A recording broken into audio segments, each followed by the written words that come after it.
Assalamualaikum warahmatullahi wabarakatuh. Pertemuan keempat dan materi kita kali ini berbicara mengenai biaya testing dan whiteboard testing.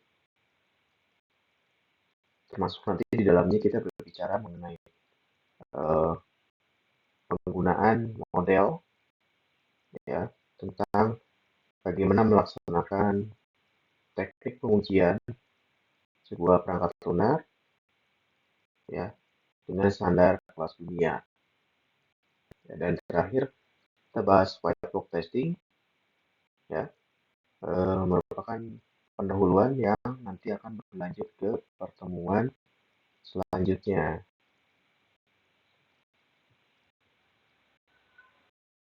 Oke, seperti kita tahu, kalau berbicara tentang testing itu tidak lepas dari pengembangan perangkat lunak, ya. Itu selalu saya singgung di pertemuan sebelumnya. Pertemuan kedua, ketiga, itu selalu disinggung mengenai bagaimana testing itu harus dimulai dari tahapan pertama sebuah model software, ya. Nah, di sini bisa kita lihat bahwa setiap tahapan itu, ya, dia akan memberikan langkah-langkah bagaimana sebuah software itu dibangun, ya. Nah, bagaimana tes pengujian perangkat lunak dilakukan? Nah, di sini ada sebuah perbandingan bagaimana masa lampau, ya, sebuah pengujian perangkat lunak dilakukan. Nah, di sini kita melihat bahwa tes itu hanya dilakukan di akhir saja, ya. Nah, kalau sekarang itu tidak bisa dilakukan. Kenapa? Ya, karena tahapan awal dan tahapan akhir itu menjadi titik penting sebuah software supaya dia memenuhi yang namanya requirement daripada kebutuhan user. Jadi di sini kita lihat, ya, dari mulai analisa, desain, implementasi sampai perawatan atau maintenance, testing itu selalu dilibatkan. Dibandingkan dengan versi yang lama, testing itu hanya di akhir, ya. Nah, jika dilihat bagaimana biaya per stage-nya, per tahapan, kita lihat bahwa paling besar sebenarnya ada di tahapan operation dan maintenance, pengoperasian perangkat lunak dan juga pemeliharaan perangkat lunak, ya. Dan yang terbesar kedua itu adalah di testing, ya. Sedangkan coding, desain, spesifikasi dan requirement itu sedikit, ya, hanya sedikit. Testing itu cukup besar, 15%. Nah, makanya kalau kita berbicara sebuah perangkat lunak, ya, proyek perangkat lunak, biaya yang besarnya bukan di tahapan pembangunan, justru ada di maintenance, ya. Maintenance terhadap apa saja, mulai dari update software, ya. Software itu kan harus mengikuti perubahan organisasi. Nah, disitulah biaya itu mahal, ya. Tambal sulam, ya, kali klien yang selalu menginginkan perubahan, nah itu pasti biayanya sangat besar. Nah, di sini ada perbedaan bagaimana sebuah biaya itu diperlihatkan dalam bentuk cacat, ya. Maksudnya apa? Di sini ada eh, biaya yang muncul ketika mencegah sebuah kecacatan software dan biaya yang muncul, ya, terhadap penilaian dan evaluasi terhadap sebuah kecacatan. Artinya apa? Eh, Software yang cacat itu dia memiliki biaya yang besar, ya. Makanya testing itu diperlukan untuk mengurangi biaya tersebut. Ya, dengan cara apa? Misalnya di sini bisa dilihat, ya, pencegahan mulai dari pelatihan, ya, analisa requirement lagi, ya, prototype, defensive programming, ya. Sedangkan berkaitan dengan penilaian dan evaluasi defect atau cacatnya adalah kita bisa review desain. Review desain memerlukan biaya. Inspeksi terhadap coding itu juga perlu biaya, ya, sampai dengan release hotbox testing, ya. Nah, itu juga memerlukan biaya, yaitu 17% itu bisa dilakukan atau bisa dihasilkan, ya, dari biaya-biaya ini, ya. 15% ya kalau nggak salah tadi. Nah, di sini apa saja sih yang bisa kita faktor apa saja yang bisa menyebabkan biaya muncul terhadap sebuah kecacatan, ya. Yang biaya tentu saja bukan hanya biaya berupa finansial, tapi juga ada hal lain. Misalkan apa? Ya, biaya akibat tidak siapnya dukungan teknis, ya, dari seorang teknisi. Kemudian buku panduan, ya, terjadi komplain dari pelanggan, perlu diinvestigasi, itu juga perlu biaya, ya. Ganti rugi, mengembalikan produk ketika proyek gagal, ya. Kemudian, nah, perbaikan aplikasi terkait bug, ya. Kemudian pengiriman dari produk yang telah diperbaiki ke klien itu biaya lagi. Versi produk biaya lagi, ya. Dan ini lebih parah lagi adalah mungkin bisa jadi hilangnya pangsa jual, marketnya atau pasarnya jadi hilang, ya. Maka sebuah software tersebut ya sudah nggak dipakai lagi. Ya tahu, uh, sebuah games, ya, mungkin cacatnya bukan dari sisi teknis tapi lebih kepada alur cerita, misalkan, itu bisa menyebabkan biaya dari pasarnya hilang, termasuk nanti mungkin ada yang namanya kepercayaan yang hilang dari pelanggan, ya.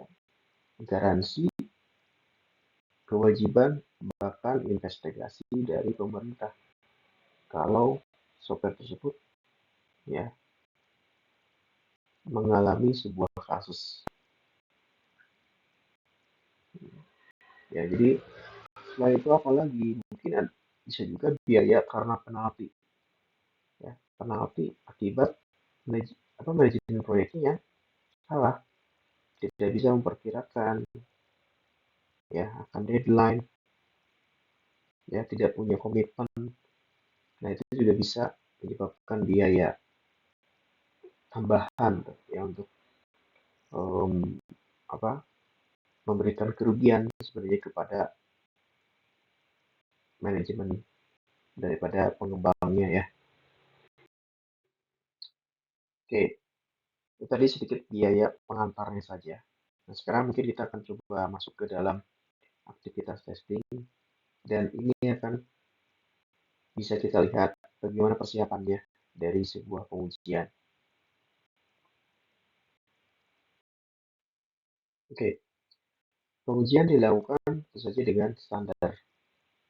Nah, di sini saya mengambil sebuah model standar, ya, untuk mencapai world class software testing atau pengujian perangkat lunak kelas dunia, ya. Itu dimulai dari yang namanya mempersiapkan lingkungan tesnya, ya. Lingkungan tes ini adalah kondisi yang dipersiapkan oleh manajemen, ya, yang bisa dia memberikan sebuah langkah-langkah untuk melakukan pengujian, ya, proses pengujian, dan bagaimana tes itu akan dilakukan. Jadi manajemen itu akan memperlihatkan eh, apa kesungguhan dalam mempersiapkan lingkungan tesnya dengan tes prosesnya. Tes proses dengan tes environment, dia akan saling berkaitan. Ya, test proses harus mendukung misi, goal, dan strategi. Strategi disiapkan oleh manajemen. Manajemen juga mempersiapkan tes proses. Ya. Dan di dalam tes environment ini dilibatkan yang namanya stakeholder atau satisfaction stakeholder, kepuasan dari stakeholder terhadap misi, goal, dan strategi pengujian yang mana itu didapat dari tahapan requirement. Nah, kemudian bagaimana jika terjadi sebuah perubahan ya terhadap proses tesnya. Nah, proses ini adalah berupa standar atau prosedur seorang tester ya dalam melakukan pengujian. Tentu saja standarnya itu bisa berkembang dan perlu dinamakan atau perlu diusahakan yang namanya improvement terhadap tes proses tersebut ya. Nah, di sini kita lihat manajemen itu akan memegang dua dashboard ya, ada testing strategi. Nah, ini testing strategik ya berkaitan dengan stakeholder dan test environment, dan satu lagi adalah testing taktikal ya. Taktik untuk pengujiannya dia berdasarkan test proses ya yang perlu suatu saat itu diimprove, ditingkatkan ya untuk mendukung kompetensi yang sesuai tentu saja ya, sampai dengan goal tersebut tercipta. Nah, ini kita bisa terapkan untuk pengujian sebuah software yang berstandar kelas dunia ya. Nah, sebelumnya mungkin terlihat ada stakeholder ya. Nah, stakeholder ini banyak nih. Ya, software customer, user, developer, tester, sampai dengan project manager. Nah, mungkin pertanyaannya adalah apa perbedaan antara software customer dan software user? Ya, nah itu nanti silakan jawab di listen activity-nya ya. Oke, ini saya pikir nggak perlu terlalu jelas, terlalu detail ya saya menjelaskan karena pada dasarnya kalian sudah sedikit mengetahui tentang definisi daripada masing-masing pihak ini. Oke, nah ini yang menarik sebenarnya mempersiapkan testing environment atau lingkungan pengujian ya itu kita bagi dua. Ini adalah sebuah penggambaran pemodelan menggunakan visual analysis ya. Apa penggeraknya dan apa yang diharapkan.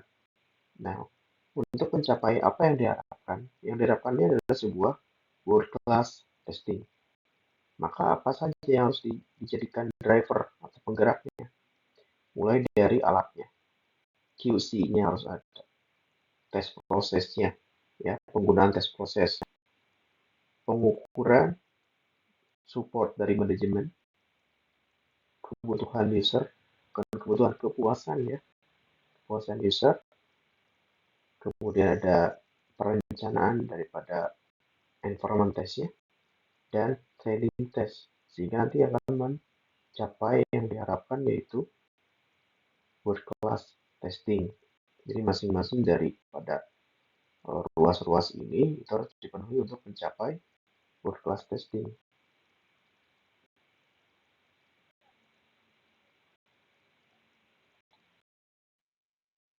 Oke, selanjutnya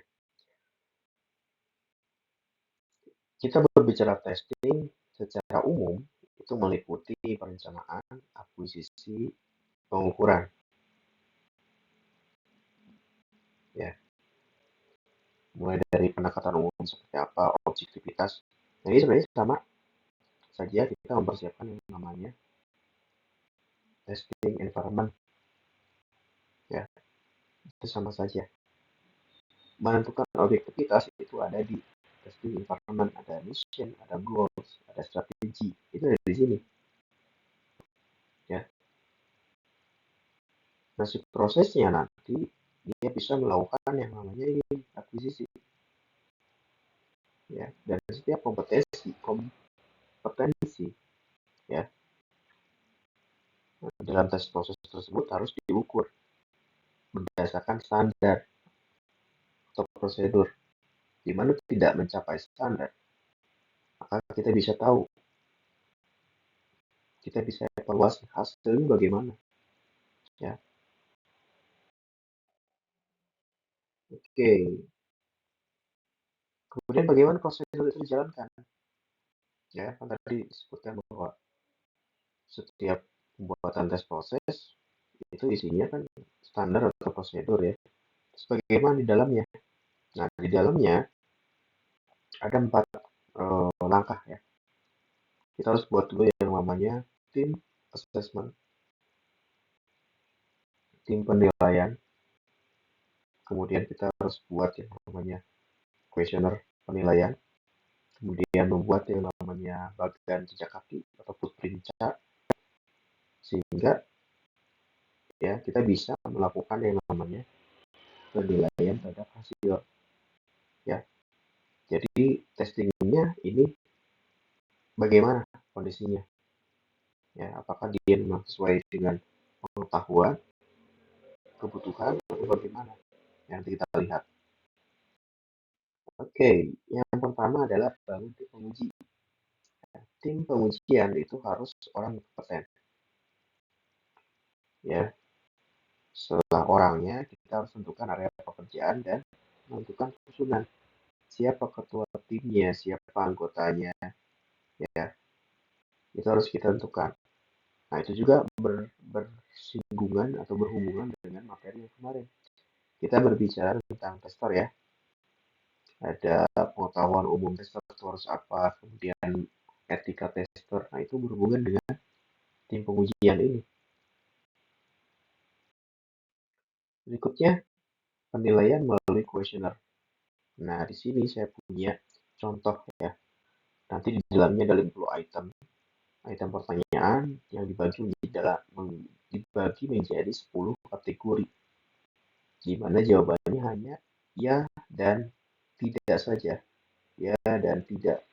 Dan setiap jawaban ya dan tidak dia memiliki arti. Ini artinya, ya. Nah, di dalam dokumennya kalian bisa cek nanti kuesionernya seperti apa. Nah, ini bisa kita lakukan. Kita mungkin kalau cukup waktu, ya, kita coba ke konsultan atau ke, ya, startup boleh, ya. Nanti kita cek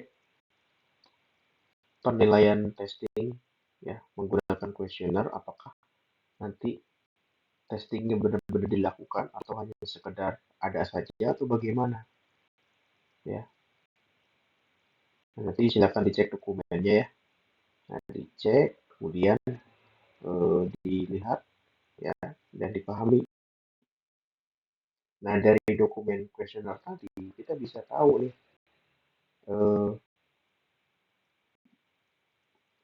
testingnya itu nanti kuatnya ada di mana. Ya, kalau kalian lihat seperti ini, model seperti ini seperti kalau kalian suka apa main game, ya. Saya pernah melihat mungkin ada sebuah game yang apa dia punya tampilan power, ya, power dari si karakternya itu ditampilkan dalam bentuk seperti ini, jejak kaki, ya. Ada strength-nya, kemudian apa magicnya dan sebagainya, kuat di mana. Nah, ini kelihatan. Nah, dari 10 pertanyaan, 10 pengetahuan, ya, 10 pengetahuan, 50 pertanyaan daripada di questionnaire nanti akan terlihat, ya, testing tersebut, ya, tes proses tersebut dia kuatnya ada di mana, apakah di tes prinsipal, ya, nanti hasilnya mungkin seperti ini nih. Misalkan tes prinsipal nilainya gede, ya, kita simpan di sini. Kemudian, ya, buat tes environment besar, tapi ini kecil, ini besar, ini kecil, ini lebih kecil, dan ini lebih kecil, ini besar, ya, kemudian ini kecil, lebih besar lagi ya. Nah, misalkan begini seperti ini ya hasilnya. Nah, kita coba hubungkan nanti ya, hubungkan. Nah, kita bisa lihat kalau testing ini nanti memperlihatkan sebuah tanda bahwa eh, apa fokusnya ada di bagian sini yang lebih besar dibandingkan di area ini. Dan ini ada 10 ya penetapannya. 1, 2, 3, 4, 5, 6, 7, 8, 9, 10.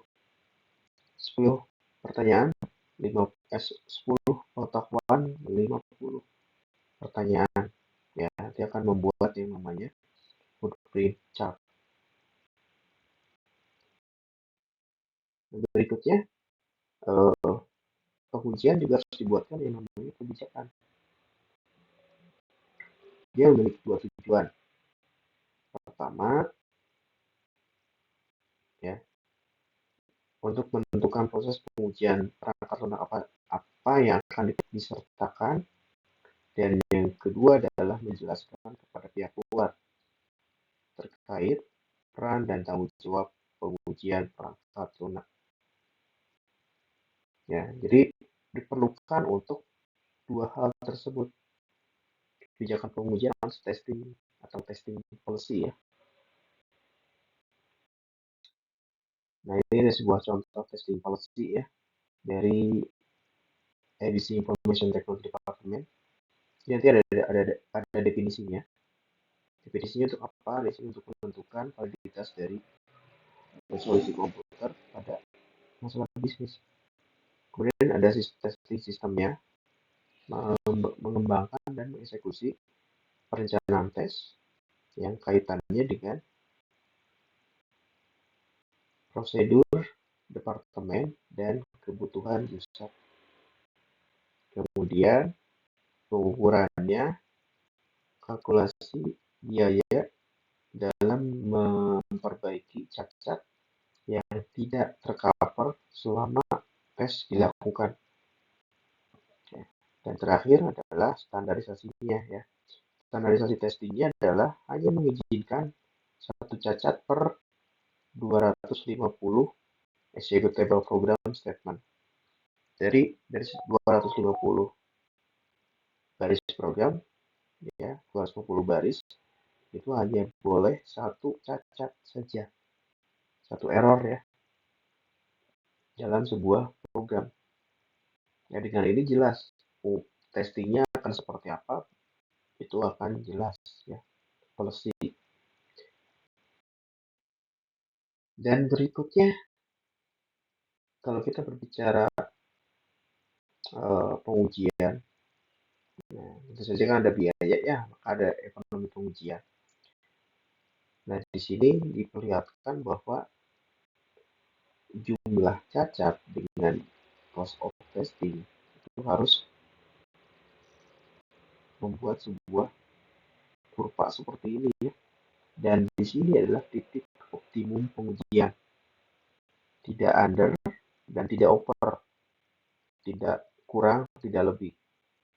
Ya, kalau lebih pengujiannya bagaimana nantinya akan menentukan memberikan dampak yang lebih tinggi ya.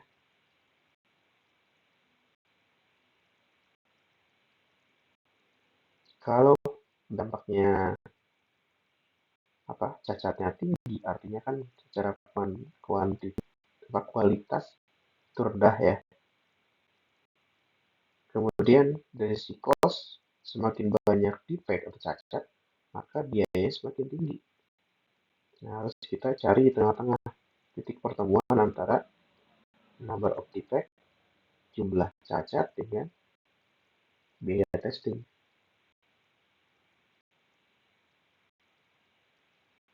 Ya. Nah, di sini ada sebuah pernyataan yang bagus ya. Terlalu kecil testing adalah sebuah kejahatan, tetapi terlalu banyak adalah sebuah dosa. Nah, ini sebenarnya berkaitan dengan di sini ya. Makanya kita harus titik temu di sini. Buat titik temu antara number of defect dan cost of testing. Oke, ya, ini adalah salah satu bentuk economic testing ya pada SDLC. Di sini kita lihat ada normal SDLC dan SDLC testing.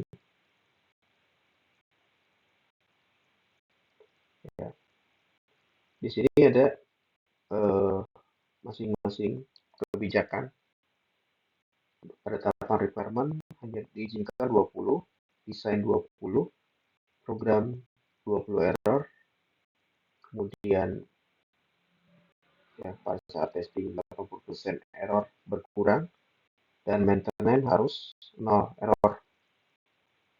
Ya, nah, di sini bisa kelihatan. Ya, yang tidak efektif itu ada di sini. Ya, 20, tapi pada saat desain dia naik, ya naiknya tinggi sampai dengan program.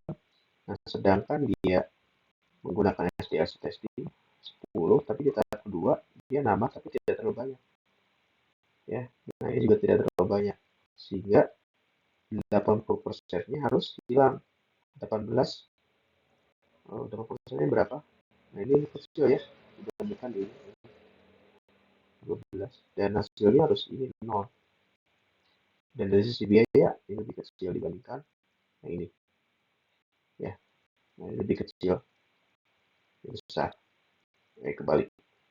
Ini besar, ini kecil.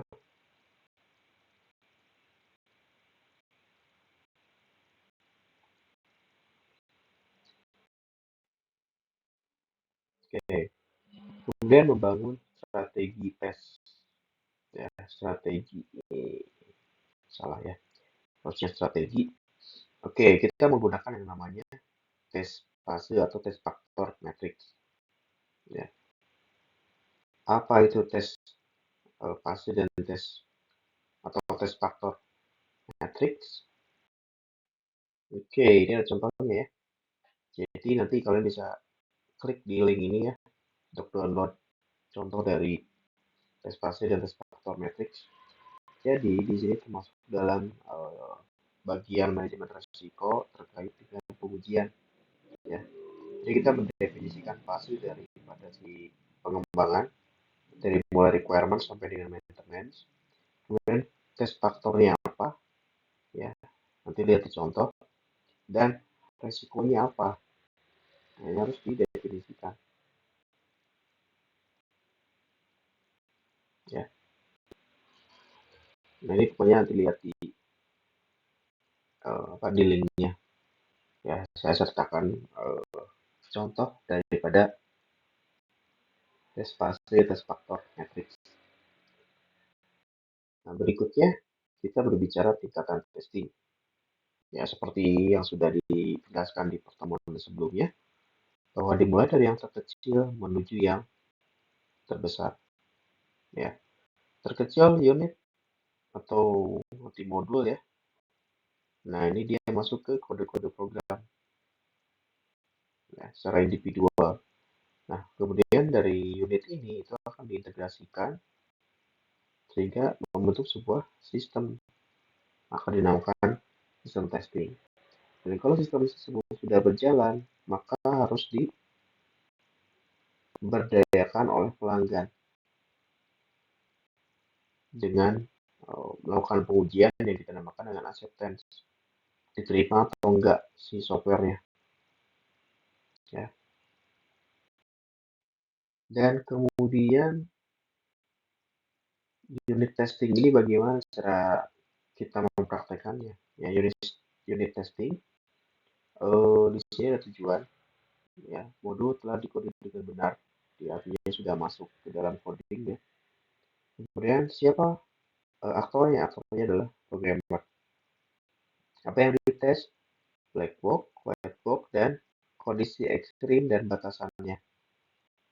Kapan selesainya? Setelah merasa puas dan tidak diketahui lagi kesalahan. Oke, ini karena programmer yang uji ya. Pokoknya selama programmer menemukan kesalahan, itu akan diuji terus. alat bantu tidak biasa, ya. Datanya biasanya tidak ada data di sini. Jadi tahapan ini testing, semuanya dummy biasanya. Nah, berikutnya adalah sistem. Oke, sistem merangkap modul atau unit tadi menjadi sebuah sistem yang bekerja sehingga bisa menentukan kesiapan. Pelakunya, pemimpin tim atau grup tes, apa yang dites, kebutuhan dan fungsi sistem, kapan kebutuhan mayoritas telah selesai, dan tidak ada kesalahan major yang ditemukan. Ya, kemudian ada sistem pustaka dan pustaka test case serta data. Itu praktek sistem. Sedangkan yang acceptance ini tujuannya untuk evaluasi kesiapan sebelum digunakan, di mana yang mengujinya adalah pengguna akhir, end user atau agent. Ya, apa yang dites, fungsi mayor, dokumentasi prosedur, kapan selesainya, telah merasa puas atau berjalan dengan lancar dan sukses. Tentunya ada komparator, data, formalitas dokumen. Oke, selanjutnya kita bicara mengenai desain test case ya. Nah, tiap produk hasil rekayasa dapat dites dalam dua cara. Berdasarkan pada fungsi ya yang dispesifikasikan.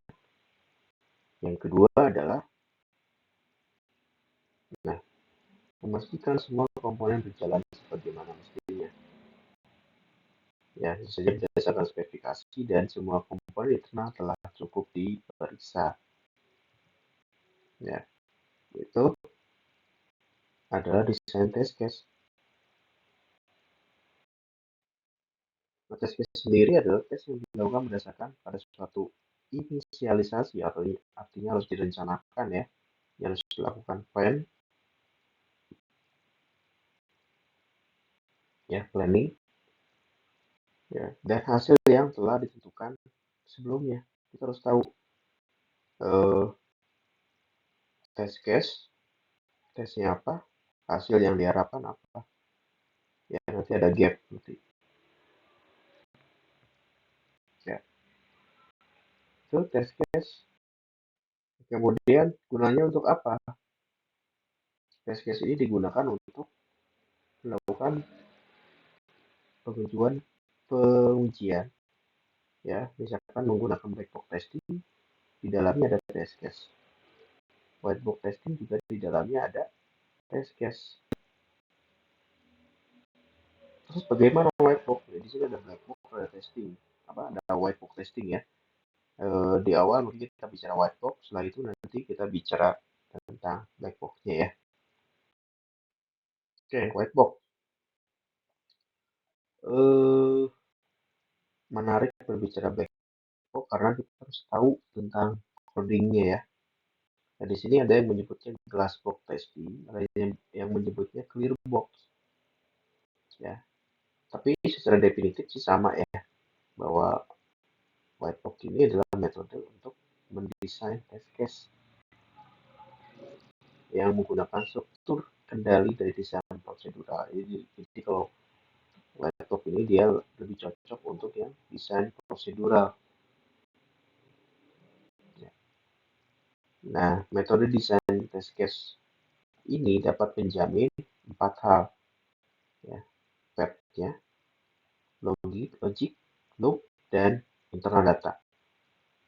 Ya, mulai dari berapa kali dites, logikanya benar atau enggak, loopingnya ada berapa, ya, nah itu adalah white box.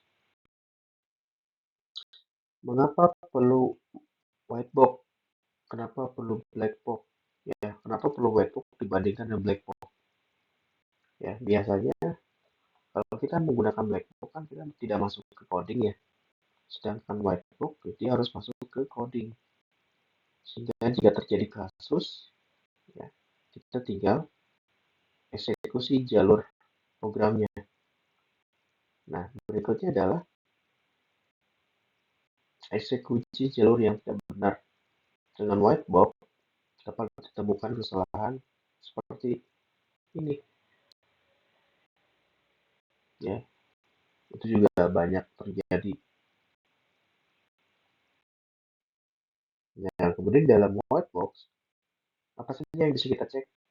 Pernyataan, percabangan, dan jalur. Ya, pernyataan, cabang, dan jalur. Bagaimana pernyataan, bagaimana cabang, bagaimana jalur, itu kita bahas di minggu selanjutnya, ya, terkait dengan white box testing secara teknis, ya. Nah, setelah ini mungkin kalian akan dihadapkan pada beberapa pertanyaan review terkait materi ya testing dan white box testing. Oke, itu saja mungkin yang bisa saya sampaikan dari pertemuan hari ini. Jangan lupa silakan dikerjakan aktivitinya sampai dengan selesai. Ya, dan saya memberikan batas waktu ya bahwa kalian tidak bisa melakukan checklist terhadap lesson yang belum selesai. Ya, lesson ini hanya bisa di checklist kalau dia telah memenuhi syarat yaitu sampai di akhir atau dia memenuhi rata-rata waktu mengakses sebuah lesson. Oke, ya itu saja mungkin dari saya.